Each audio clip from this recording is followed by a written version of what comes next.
El universo cuántico mecánico. Llegamos casi al final de nuestro largo viaje a través de toda la física. Y debo decirles que tengo que hacer una confesión embarazosa. Y es que aún no tenemos todas las respuestas. Sabemos que en una escala muy pequeña el mundo está gobernado por las leyes de la mecánica cuántica. Y también sabemos que a escala cósmica muy grande el mundo está gobernado por la teoría general de la relatividad. Cuando esas dos grandes teorías se examinan muy cuidadosamente, se encuentra que no son completamente compatibles entre sí. Y esto significa que aún no conocemos las últimas reglas del juego. Pero mis amigos que trabajan en ese problema son muy optimistas. Presienten que muy pronto tendremos las ecuaciones definitivas que describan todo lo que ocurre en el universo. Podrán suponer que ese será el fin de la física.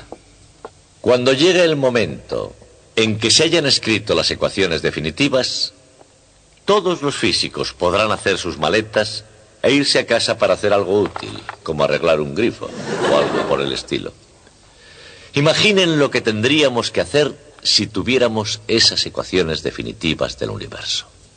Presumiblemente serían ecuaciones muy difíciles, probablemente ecuaciones diferenciales. Y no sería posible escribir todas las soluciones tan solo con lápiz y papel. Se necesitaría un ordenador muy grande. Un gran ordenador que arrojaría una inmensa cantidad de datos. Una información que nos daría todas las posibles soluciones a esas ecuaciones definitivas. Y ese sería verdaderamente el fin de la física, porque tendríamos todas las soluciones de las ecuaciones definitivas del universo. Bien, el hecho es que todo eso no nos serviría para nada. Porque esas soluciones serían necesariamente al menos tan complicadas como el propio universo. Y para eso ya tenemos el universo. No aprenderíamos nada absolutamente con todo eso. La verdadera tarea de los físicos no es descubrirlo todo. La verdadera tarea es entenderlo. Es averiguar cómo unas cosas están relacionadas con otras.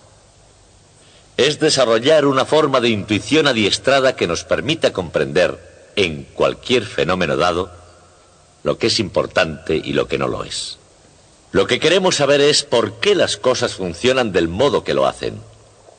En la física la mayor parte del trabajo, no piensen que consiste en encontrar cómo funciona todo. Consiste en hacer lo contrario exactamente. En ir separando lo sencillo de lo complicado. En hacer aproximaciones. En hacer estimaciones. En profundizar a través de las dificultades para llegar a dominar las características esenciales de cualquier fenómeno dado. Hoy echaremos una mirada atrás una vez más para ver cómo se ha realizado todo esto.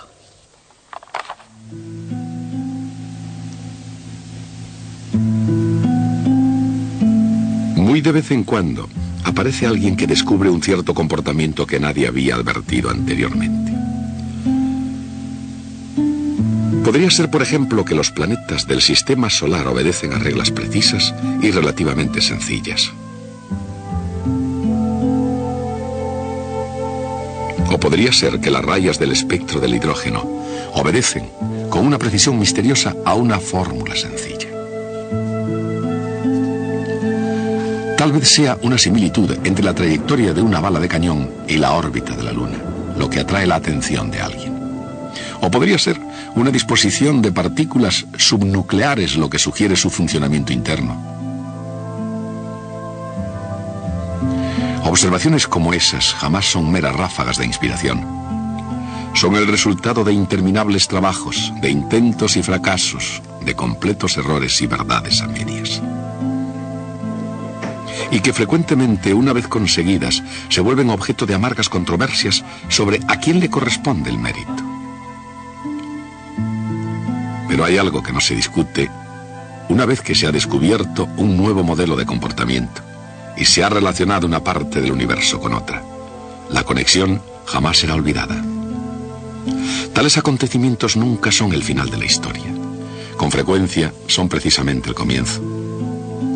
Y lo que comienza con ellos puede ser nada menos que revolucionario. La historia del universo mecánico comenzó con una revolución científica. Cansado de la inmensa complejidad de la astronomía antigua, Copérnico sacó la Tierra del centro del universo y la puso en su lugar, bajo la influencia del Sol. Cuando se calmó el revuelo provocado por esta teoría, el resultado fue una nueva visión del universo como una máquina. Una máquina maravillosamente complicada, pero que cumplía unas leyes mecánicas precisas. A sabiendas o no, esa idea es el fundamento silencioso de todo el pensamiento occidental desde la época de Newton hasta incluso nuestros días. Pero irónicamente ya no es aceptada por la misma gente que la creó, los físicos. Y así el relato del universo mecánico finaliza con la historia de la Segunda Revolución. Una revolución que tuvo lugar en este siglo, casi dentro de nuestra generación, y que provocó un revuelo que aún no se ha calmado. Al igual que la primera revolución, la segunda nació del intento de solucionar un problema. La primera resolvió el problema del sistema solar y la segunda, el problema del átomo. ¿Es realmente posible que dos problemas tan similares hayan requerido soluciones tan radicalmente distintas, de modo que sería necesaria una segunda revolución para derribar a la primera? Después de todo, la primera revolución, la invención de la mecánica clásica, había resuelto no solo el problema del sistema solar, había logrado mucho más.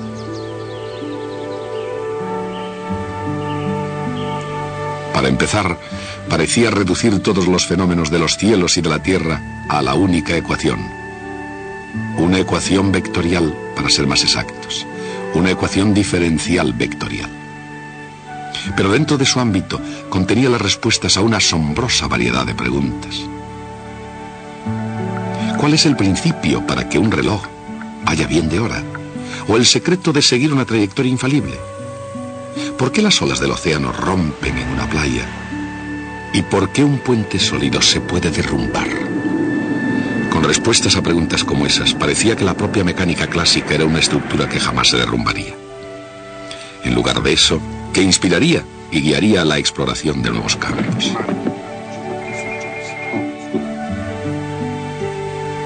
Y a la larga, ninguna expedición sería más fructífera o impactaría con mayor fuerza que el estudio de la electricidad. Benjamin Franklin, con un talento aparentemente sin límites para la invención, dio la primera descripción útil de la carga eléctrica. Y así proporcionó la primera explicación de un extraordinario invento del siglo XVIII llamado la botella de Leyden. Por supuesto, una revolución, aunque no sea del tipo científico, separaba a Michael Faraday de Benjamin Franklin. Sin embargo, Faraday y Franklin tenían mucho en común. Compartían una ignorancia casi perfecta de las matemáticas, una insaciable curiosidad por la naturaleza, especialmente la naturaleza de la electricidad, y una participación verdaderamente considerable de genialidad. Y eso es justo lo que se necesitó para relacionar las cargas eléctricas con las líneas de fuerza. El concepto de líneas de fuerza incluiría, por suerte, también el magnetismo. Y cuando Michael Faraday se enfrentó a la cuestión de cómo poder utilizar el magnetismo para crear electricidad, su respuesta, la inducción electromagnética, pondría al mundo bajo un estado constante de flujo variable. Nadie captó el significado del flujo variable mejor que James Clerk Maxwell. Maxwell tenía un secreto y un dilema a la vez. El secreto era que oculta detrás de las fuerzas entre cargas eléctricas y detrás de la fuerza magnética entre corrientes eléctricas estaba nada menos que la propia velocidad de la luz esperando ser descubierta. El dilema era que, a pesar de toda la elegancia y la fuerza de las leyes de la electricidad y del magnetismo, las leyes de Gauss, de Ampère y de Faraday, había algo que faltaba.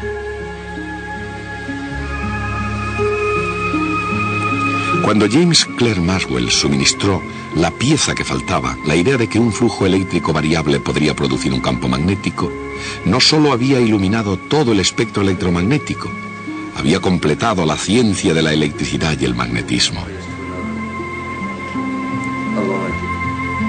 Fue un logro que rivalizó con la invención por parte de Isaac Newton de la propia mecánica clásica. Cuando el siglo XIX llegaba a su fin, la mecánica clásica de Newton y la teoría electromagnética de Maxwell parecían ser los cimientos gemelos de un edificio de la física que permanecería para siempre. Pero era un para siempre que no estaba destinado a durar mucho tiempo. ¿Qué podía haber fallado? Ciertamente no parecía que fuera mucho en ese momento, solamente unos pocos detalles que no encajaban bien en la gran escena. Por ejemplo, Albert A. Michelson había construido un dispositivo maravilloso para medir el movimiento de la Tierra mediante el estudio de los cambios de unas franjas de luz. Todo lo que se podía esperar era un pequeño cambio en la figura. Pero cuando Michelson giró su interferómetro en el viento del éter, en lugar del pequeño cambio que esperaba, no se produjo absolutamente ninguno. Luego estaba el curioso caso de Max Planck. Su problema era explicar el color de un cuerpo caliente brillante. Para resolver este problema necesitó introducir una nueva constante. Era una constante muy pequeña. De hecho, Planck tenía la esperanza de que se anularía por completo, pero no se anuló. Y luego estaba la extraña historia de Ernest Rutherford. Cuando bombardeó una fina chapa de oro con rayos alfa ordinarios, el experimento funcionó casi perfectamente. Casi todos los rayos alfa pasaban a través de chapa, justo como se había supuesto. Solo unos pocos rebotaban. Pero, ¿cómo podía ser eso? Ni tan siquiera uno debería rebotar. Partiendo de esos comienzos modestos surgió la nueva revolución y nadie jugó un papel más importante que el joven Albert Einstein. En el mundo de la física, el año 1905, año en el que el joven Einstein presentó su tesis doctoral, será recordado a la par que el año 1665. Año en el que el joven Isaac Newton huyó a Lincolnshire para escapar de la peste que asolaba Londres y completó lo que fue quizás su trabajo más importante. Pero a diferencia de Newton, que utilizaba su pacífico retiro para encontrar las respuestas a las revolucionarias preguntas del pasado, Albert Einstein, en 1905, hizo descubrimientos que hicieron poner en marcha la nueva revolución.